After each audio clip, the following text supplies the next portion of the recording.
Already 9 committee 11 committee 7 committee 5 committee খাজা অবরক নবরক রাজ্য সরকারের মান্যতার ইয়াকে ইলিগেলি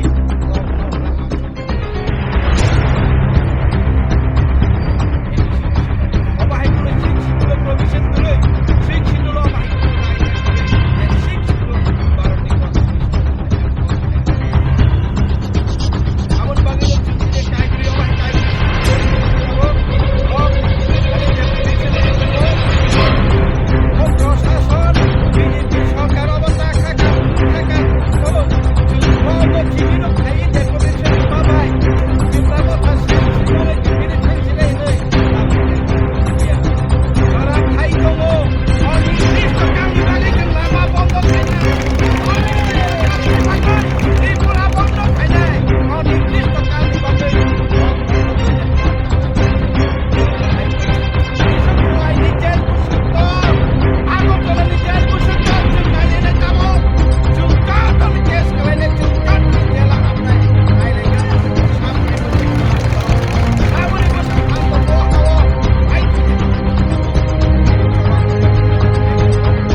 आप लोगों ने मुझे वोट किया है।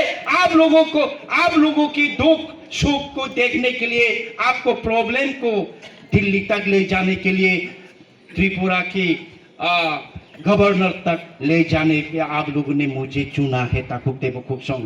लेकिन आज तक हमने कुछ नहीं कर पाया। दुखों में मैं प्रायश्चित करना चाहता हूँ। जिंदगी में बहुत लेखा पढ़ा की है, मैंने बहुत एजुकेशन की है। मैं खुद इंग्लिश ऑनर्स में ग्रेजुएट किया हूँ, मैं इंजीनियरिंग किया हूँ, जर्नलिज्म मास कम्युनिकेशन किया हूँ, कितने कोर्स लेके डिग्री लेके हमने, फिर भी हमने सरकारी नौकरी क्यों नहीं मांगा? क्योंकि मैंने जब 20 साल मीडिया में थे, जब मैं रिपोर्टर किया था, तब मैंने देखा है त्रिपुरा का जनजातियों का कैसे तकलीफ है, पानी का क्या है, घर का क्या है, इनकी कॉन्स्टिट्यूशनल राइट क्या है। ये बीजेपी का नारा क्या है? सबके साथ, सबका विकास, सबके प्रयास और सबका विश्वास। आज कहाँ है ये सब बात? 56 इंच वाले सीने बार बार कहते हैं सबका विश्वास चाहिए, सबके साथ चाहिए। अरे सरदार वल्लभ भाई पटेल, आप लोगों का हिस्ट्री फिर से मैं याद कराना चाहूंगा। ये त्रिपुरा एक रियासत थे, ये 184 महाराजाओं का एक रियासत थे। जब भारत स्वाधीन हुआ, जब भारत यहाँ ब्रिटिश शासन से मुक्त हुआ 1947 में, तब भी त्रिपुरा आजाद थे। हम लोग प्रिंसली स्टेट थे, हम लोग रियासत थे। सरदार वल्लभ भाई पटेल आके हमारे राजमाता बीबू को, हमारे राजमाता कांचन प्रभा देवी, हमारे महाराजा गुजर चुके थे, महाराजा वीर विक्रम मानिक, हमको आश्वासन किया गया है आपका जनजाति को, त्रिपुरा को हम सुरक्षित रखेंगे। आप आइए भारत के साथ, हिंदुस्तान बनाए, ग्रेटर हिंदुस्तान बनाए, सबके साथ रहेंगे। आप भी हिंदू है, हम दिल्ली भी हिंदू है, राजस्थान हिंदू है, गुजरात हिंदू है, यूपी हिंदू है, हम लोग सब एक मिल के रहेंगे, ग्रेटर इंडिया बनाएंगे।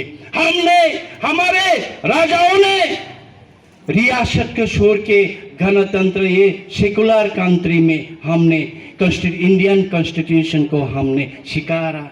हमने एक्सेप्ट किया। तब यहाँ त्रिपुरा में हम इतने पीछे आप लोग देखे हैं, इतने हम लोग अभी भूखे में हम लोग मरते हैं, मलेरिया में हम लोग मरते हैं। अब पानी नहीं, आप यहाँ अभी अभी हम लोग मार्च करके आए थे, घर घर में गाड़ी से पानी दे रहे हैं। कभी कभी ये भी मुहैया नहीं होते। अभी नूना सड़क अग्रसर में जाइए, वहां पानी ही नहीं है। कल से 2 दिन में वहीं रह के आया हूं, वहां पानी ही नहीं है। 2 दिन से कोई पानी नहीं पहुंच रहे। तो मैं कल्चर के बारे में ये बोलना चाहता था। अब ये राज्य सरकार, ये डॉक्टर मानी शाह की सरकार, ये नरेंद्र मोदी के सरकार, हमारे बच्चे अभी इंग्लिश मीडियम में, सबके बच्चे अभी मैक्सिमम स्टूडेंट हमारे बच्चे, हम खेती में काम करते हैं, जूम में काम करते हैं, रास्ते में काम करते हैं, हम जंगल का फल फूल मूल जो सब कुछ कलेक्शन करके रास्ते में पैसे, फिर भी अपने बच्चों को हम इंग्लिश मीडियम में पढ़ाने की कोशिश करते हैं कि हम, ताकि हमारे बच्चे बड़ा हो, हमारे बच्चे सुशिक्षित हो, हमारे बच्चे अच्छे परवरिश हो।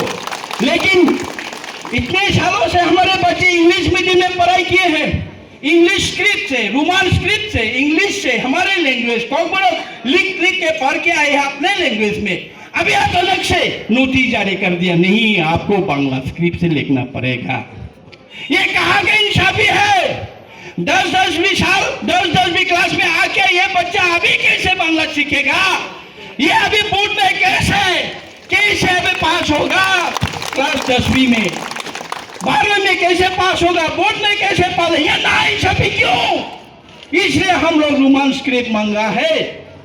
रोमान स्क्रिप्ट को CBSE में हमको अपने एग्जाम में पढ़ने के लिए ये सरकार जल्दी से जल्दी कदम उठाए। और ये आप लोग देख रहे हैं, यहाँ जो हाल ही में विधानसभा चुनाव हुआ, यहाँ चुनाव के नतीजे क्या निकला? हमारे उम्मीदवार हारे, ठीक है, यहाँ इस कृष्णपुर कॉन्स्टिट्यूंसी में। लेकिन यहाँ जितने भी विलेज कमेटी है, जितने भी बूथ है एडीसी इलाका में, सब के सब बूथ में हमारे त्रिपुरा मोथा पार्टी ने बहुमत से जीते हैं। हम लोग हमारे कैंडिडेट ने को जिताया है। एक भी बूथ में हम लोग हरा नहीं है, सब बूथ में हम लोग जीता है। हमारे एडीसी ये 6 शेड्यूल के तहत, भारत के कॉन्स्टिट्यूशन 6 शेड्यूल के तहत हमारे ये एडीसी अप्रूव किया है। सिर्फ हमारे एडी त्रिपुरा में नहीं है, कुल नॉर्थ ईस्ट में 10 एडीसी है, त्रिपुरा में 1 है, मिजोरम में 3 है।